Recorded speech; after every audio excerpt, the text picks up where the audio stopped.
Honey, I'm moving in with you now. No, Mom, that's not happening. You came for a visit, had some tea, now it's time to go. Bethany knew something was wrong the second she saw Joyce's Honda packed to the ceiling with boxes and garbage bags. Her mom had said she was coming for afternoon tea and a chat, but this looked like someone fleeing a natural disaster. Honey, I'm moving in with you now, Joyce announced, hauling a suitcase from her trunk like she was checking into a hotel. No, Mom, that's not happening. You came for a visit, had some tea, now it's time to go. The words came out sharper than Bethany intended, but honestly, she was tired of this. Joyce had pulled similar stunts before, the emergency visits that stretched into weeks, the crisis phone calls that always seemed to require Bethany dropping everything to fix her mom's latest mess. Derek appeared in the doorway behind her, and Bethany felt grateful for his presence. 6-year-old Sophie peeked around his legs, her eyes wide with confusion. Smart kid, she could sense the tension even if she didn't understand it. I got evicted, Joyce said, like that explained everything. Landlord was completely unreasonable. You know how these property management companies are. Bethany had heard this song before. Joyce's landlords were always unreasonable, her bosses were always difficult, her neighbors were always problematic. Funny how Joyce never seemed to be the common denominator in these equations. Mom, you can't just show up and move in. This is our home. I'm family. Joyce's voice cracked with practiced hurt. I raised you, Bethany. I sacrificed everything for you, and this is how you repay me? There it was, the guilt hammer, right on schedule. Derek stepped forward, his voice calm but firm. Joyce, why don't we help you find a hotel for tonight? Give you time to figure out your next steps. Joyce's face twisted like Derek had suggested she sleep in a dumpster. I can't afford a hotel. Do you think I'd be here if I had other options? Bethany felt that familiar tightness in her chest, the same feeling she'd had as a kid whenever Mom went into crisis mode. The difference was, she'd learned to recognize it now. Learn to breathe through it instead of immediately jumping into fix-it mode. What happened with the apartment, Mom? Bethany asked. The real story. They said I was too loud. Can you believe that? I have the right to live my life in my own home. Derek and Bethany exchanged a look.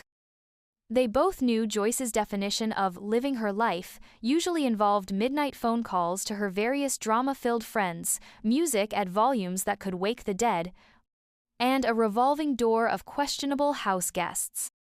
I already told Aunt Carol I was moving in with you, Joyce continued, playing what she clearly thought was her trump card. She's so relieved I'll finally have family support.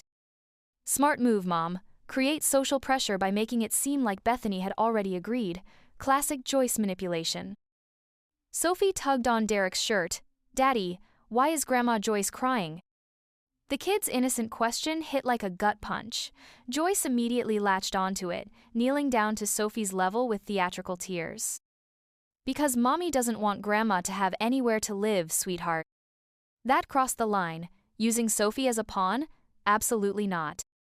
Sophie, go play in your room for a few minutes, Bethany said. Daddy will make you a snack in a bit. Once Sophie was gone, Bethany felt something click into place, a firmness she hadn't known she possessed. Mom, you need to leave, now. Joyce's tears dried up like someone had flipped a switch. You can't just throw me out on the street. I'm not throwing you out on the street. I'm declining to let you move into my house without permission. There's a difference. But I'm your mother. And I'm an adult with my own family to think about. Bethany crossed her arms. You want to know why I won't let you move in? Remember 2 years ago when you stayed for just a week and it turned into 2 months? Remember how you criticized everything Derek did, questioned every parenting decision I made, and turned our home into a battlefield? Joyce's mouth opened and closed like a fish. Remember how you borrowed money from my purse and never paid it back? How you invited your friend Donna over without asking and she ended up stealing my jewelry? That wasn't my fault. Mom, nothing is ever your fault. That's the problem. Derek had his phone out. There's a budget inn about 10 miles from here. $68 a night. We can cover tonight. Give you time to figure out your situation. Joyce looked between them, probably calculating whether tears or anger would be more effective. She chose anger. Fine, but don't come crying to me when you need something. Family loyalty is a two-way street, Bethany. As Joyce shoved boxes back into her car with dramatic huffs and sighs, Bethany felt something she hadn't experienced in years around her mother: peace. Derek wrapped an arm around her waist. You okay? Yeah, Bethany said, watching Joyce's taillights disappear down their street. I really am. 6 months later, Joyce had found a senior apartment complex across town.